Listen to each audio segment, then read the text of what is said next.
Miten voin puhua tunteistani suomeksi? Monilla ihmisillä on tämä ongelma. Ehkä osaat tilata ravintolassa tai kysyä reittiä. Mutta kun puhut tunteistasi, sanat katoavat. Haluat kertoa, miltä sinusta oikeasti tuntuu, mutta päässä on tyhjää. Minulla oli sama tilanne vuosia. Pitkään luulin, etten pysty puhumaan tunteista suomeksi. Mutta totuus on. Se on paljon helpompaa kuin luulet. Ja se on uskomattoman tärkeää. Tunneista puhuminen yhdistää ihmisiä. Se auttaa sinua luomaan todellisia ystävyyksiä ja löytämään uuden rakkauden. Tässä videossa näytän, miten opin puhumaan tunteistani suomeksi.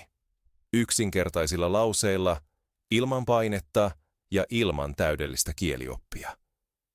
Ja huomaat, jos minä pystyin siihen, sinäkin pystyt. Aluksi osasin puhua suomeksi monista asioista. Saatoin kertoa, missä asun, mitä teen työkseni tai mitä ostan. Mutta heti kun oli kyse tunteista, pääni tyhjeni. Olin tilanteissa, joissa olin surullinen, hermostunut tai kuormittunut, enkä tiennyt, miten sanoa sen. Olin hiljaa, vaikka halusin sanoa jotain. Usein nyökkäsin ja hymyilin, vaikka tunsin aivan toisin. Se oli todella turhauttavaa. Joskus syntyi väärinkäsityksiä, koska muut eivät tienneet, miten minulla oikeasti menee. Pitkään mä luulin, että en ole hyvä kielissä tai tarpeeksi fiksu. Mutta se oli väärä ajatus. Ongelma ei ollut älykkyydessäni. Minulta puuttui vain harjoitus tunteiden ilmaisuun suomeksi. Tunteita ei opi listoista tai kirjoista. Ne oppii käyttämällä niitä hitaasti arjessa. Tämän ymmärsin vasta myöhemmin. Suurin ajatusvirhe tunnepuheessa on halu täydellisiin sanoihin.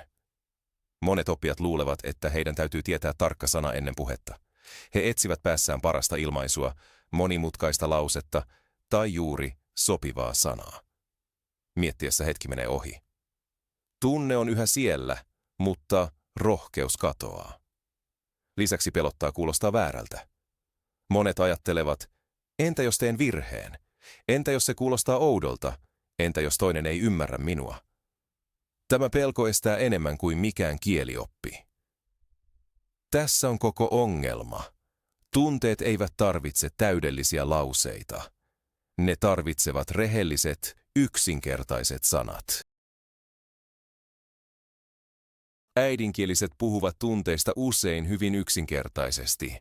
He eivät tee pitkiä, kauniita lauseita. He sanovat vaikka, tänään ei tunnu hyvältä, olen väsynyt, minulla on nyt paljon stressiä.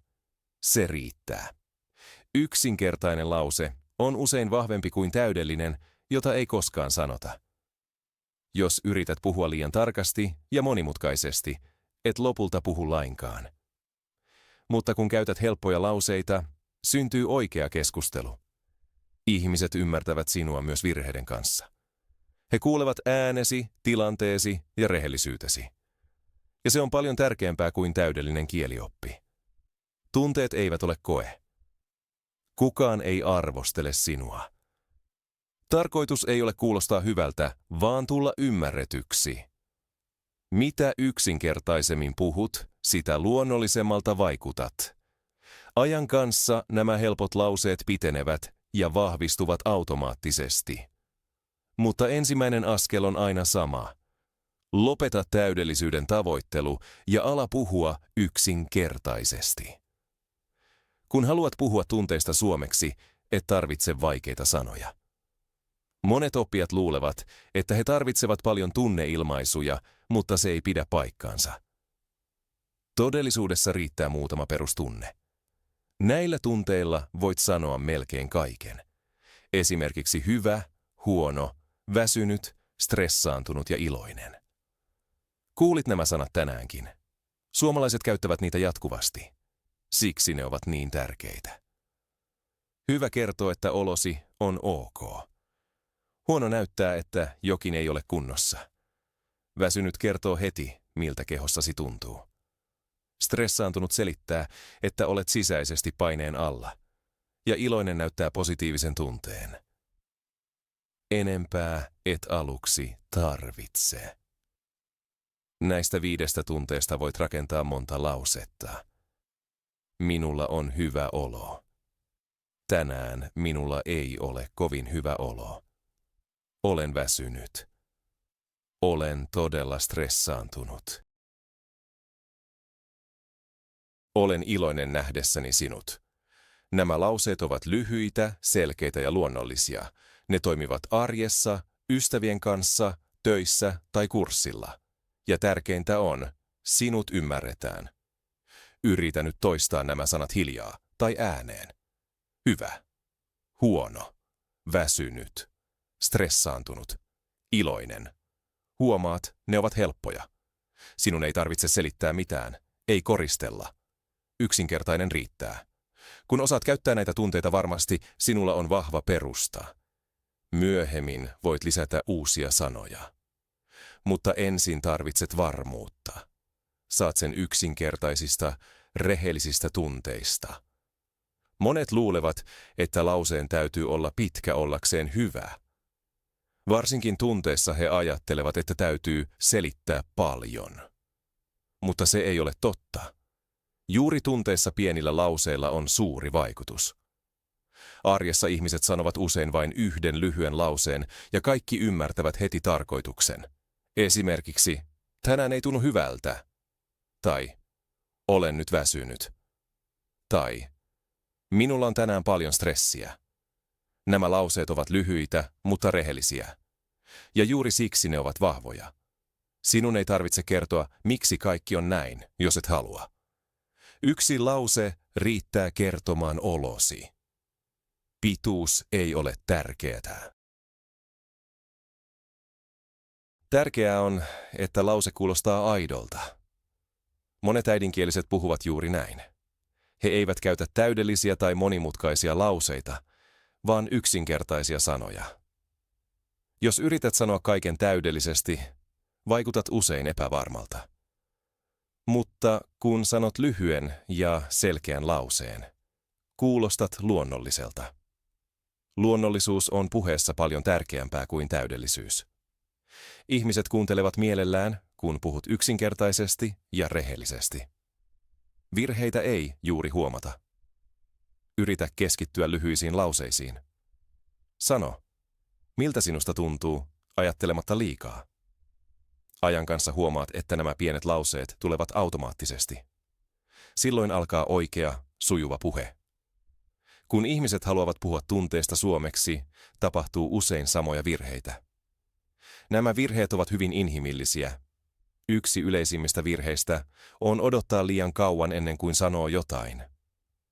Tunne on olemassa, mutta ajattelet liikaa. Etsi täydellistä lausetta ja lopulta et sano mitään. Silloin tunne jää päähän, mutta ei keskusteluun. Toinen virhe on uskoa, että tunne pitää selittää heti. Moni luulee, että täytyy kertoa tarina tai syy. Mutta se ei ole tarpeen. Arjessa ihmiset sanovat usein vain, miltä heistä tuntuu, ilman selitystä. Vielä yksi yleinen virhe on häpeillä tunteista puhumista. He ajattelevat, että tunteet ovat yksityisiä tai liian henkilökohtaisia.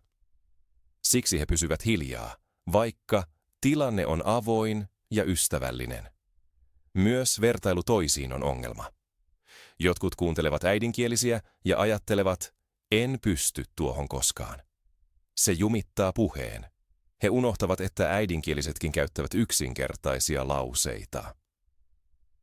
Vielä yksi virhe on uskoa, että tunne kuulostaa oikealta vain, jos se ilmaistaan voimakkaasti. Todellisuudessa yksinkertaiset sanat ovat usein rehellisempiä. Tärkeää on, nämä virheet eivät tarkoita, että suomesi on huono.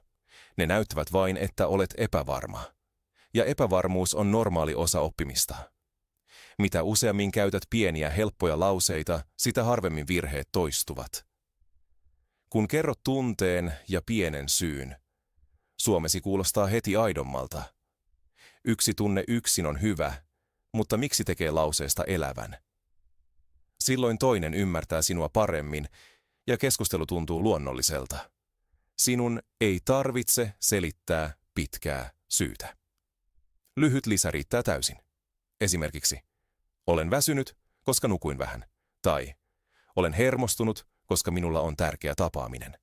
Tai, minulla on hyvä olo, koska tänään on vapaa. Nämä lauseet ovat yksinkertaisia, mutta ne yhdistävät tunteen ja tilanteen. Juuri näin ihmiset puhuvat arjessa. He eivät sano paljoa, mutta tarpeeksi. Tunne plus lyhyt syy näyttää avoimuutta ja luo läheisyyttä. Näin syntyy aito keskustelu, ei kuivaa vastausta. Voit käyttää myös hyvin pieniä sanoja, kuten takia tai koska. Se riittää. Esimerkiksi, olen stressaantunut työn takia, tai olen iloinen, koska olet täällä. Huomaat, lause saa heti enemmän merkitystä. Tärkeää on, syyn ei tarvitse olla täydellinen. Sen täytyy olla vain rehellinen. Jos syy ei tule mieleen, sekin on ok. Mutta jos sinulla on syy, kokeile sanoa se. Ajan myötä se helpottuu. Silloin suomesi kuulostaa paitsi oikealta, myös inhimilliseltä. Juuri se tekee suomenkielisistä keskusteluista lämpimiä, avoimia ja aitoja. Monet ihmiset pelkäävät puhua tunteistaan suomeksi, koska voisivat tehdä virheitä. Tämä pelko on täysin normaali, mutta se estää sinua puhumasta oikeasti. Tärkeää on muistaa, virheet ovat sallittuja. Kaikki tekevät niitä, myös äidinkieliset. Erityisesti tunteissa kyse ei ole täydellisestä kieliopista, vaan rehellisyydestä. Kun kerrot miten voit, ihmiset kuulevat ensin tunteesi, eivät virheitäsi. He huomaavat, oletko avoin. Ja juuri se on tärkeää. Monet ymmärtävät, koska näkevät, ettei suomi ole äidinkielesi. He tietävät, että tunteista puhuminen vieraalla kielellä vaatii rohkeutta. Usein he reagoivat hitaammin, ystävällisemmin tai kysyvät tarkennusta. Se ei ole ongelma, vaan apu. Kun puhut rehellisesti, syntyy luottamus. Sinun ei tarvitse piilottaa mitään. Yksinkertainen lause pienellä virheellä on parempi kuin hiljaisuus. Jokaisella kerralla pelko pienenee. Huomaat, mitään pahaa ei tapahdu. Päinvastoin, keskustelut helpottuvat. Tunteiden näyttäminen ei ole riski, vaan silta toisiin ihmisiin. Tämän sillan voit rakentaa myös helpolla suomella. Tunteiden käyttäminen suomeksi on tärkeää arjessa, ei vain oppikirjassa. Esimerkiksi töissä. Jos päivä on stressaava, lyhyt lause riittää. Voit sanoa, olen tänään stressaantunut, tai kaikki on nyt liikaa. Kollegat ymmärtävät heti. Jos olet epävarma, voit sanoa, olen vähän hermostunut. Se on rehellistä ja täysin normaalia. Ystävyydessä tunteet ovat vielä tärkeämpiä, koska ystävät haluavat tietää, miten sinulla oikeasti menee. Voit sanoa, olen väsynyt tänään, olen nyt vähän alamaissa tai ilo nähdä sinua. Nämä lauseet ovat yksinkertaisia, mutta ne luovat läheisyyttä ja usein keskustelu jatkuu itsestään. Jos olet surullinen, sano, olen surullinen tai ei mene hyvin. Se on ok, selitystä ei tarvita. Myös treffeillä tunteilla on iso rooli, ja juuri siellä monet oppijat pelkäävät, mutta yksinkertainen on paras. Voit sanoa, olen vähän hermostunut. Se on rehellistä ja sympaattista, tai minulla on hyvä olo. Nämä lauseet eivät ole vaikeita, mutta ne kertovat paljon. Tunteet auttavat arjessa. Lääkärissä voit sanoa, pelkään. Virastossa olen hämmentynyt. Kurssilla olen väsynyt, mutta motivoitunut. Nämä kaikki ovat oikeita lauseita, joita voit käyttää heti. Kun kerrot tunteesi usein, se muuttuu luonnolliseksi ja näet, että suomi luo aitoja yhteyksiä. Nyt teemme pienen harjoituksen yhdessä, rauhassa ja ilman stressiä. Ota hetki ja tunnustele itseäsi. Miltä sinusta tuntuu juuri nyt, kun kuuntelet? Sinun ei tarvitse tehdä täydellistä lausetta. Yksi yksinkertainen tunne riittää. Voit vaikka sanoa, minulla on hyvä olo, tai olen väsynyt, tai olen nyt vähän stressaantunut. Sano lause hiljaa tai kovaa, ihan sama. Jos haluat, lisää pieni syy, esimerkiksi koska olen tehnyt paljon töitä, tai koska suomen oppiminen ilahduttaa minua. Pidä tässä rauhassa lyhyt tauko ja sano lause uudestaan. Mitä useammin teet niin, sitä helpommaksi se muuttuu. Aivosi oppivat yhdistämään tunteet ja sanat ilman ajattelua. Juuri näin toimii aito puhe. Sinun ei tarvitse selittää mitään, kukaan ei arvostele sinua. Voit tehdä tämän harjoituksen joka päivä, aamulla, illalla tai matkalla. Kysy vain. Miten voin juuri nyt? Ja sano yksi helppo lause suomeksi. Näin suomi tulee askel askeleelta osaksi sinua. Kun alat puhua tunteistasi suomeksi, päässäsi tapahtuu jotain tärkeää. Käännät vähemmän ja ajattelet enemmän suoraan suomeksi. Alussa monet oppijat ajattelevat vielä äidinkielellään, tuntevat jotain ja etsivät pitkään oikeaa suomen sanaa. Se vie energiaa ja tekee epävarmaksi.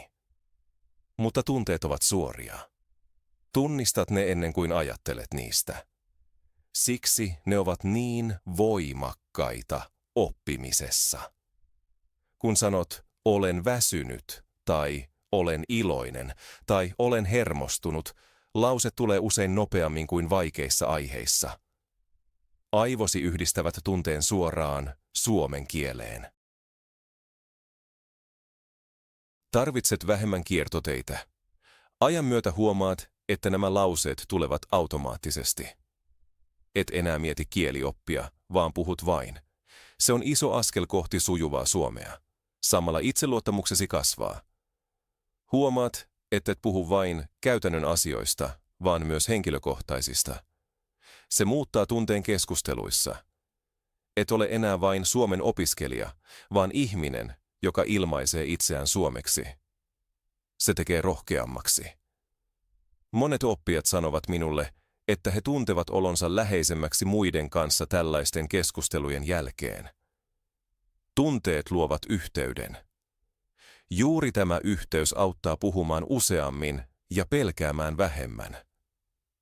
Mitä useammin huomaat, että ihmiset ymmärtävät sinua, vaikka suomesi ei ole täydellistä, sitä rauhallisemmaksi tulet. Suomesi muuttuu sujuvammaksi, koska mieli rentoutuu. Lopulta tämä on avain kaikkeen. Sinun ei tarvitse tuntea kaikkia tunteita, kaikkia sanoja tai sävyjä. Yksi tunne riittää. Yksi lause riittää. Sinun ei tarvitse selittää kaikkea. Jos voit sanoa, olen nyt epävarma, tai minulla on hyvä olo täällä, olet jo saavuttanut paljon.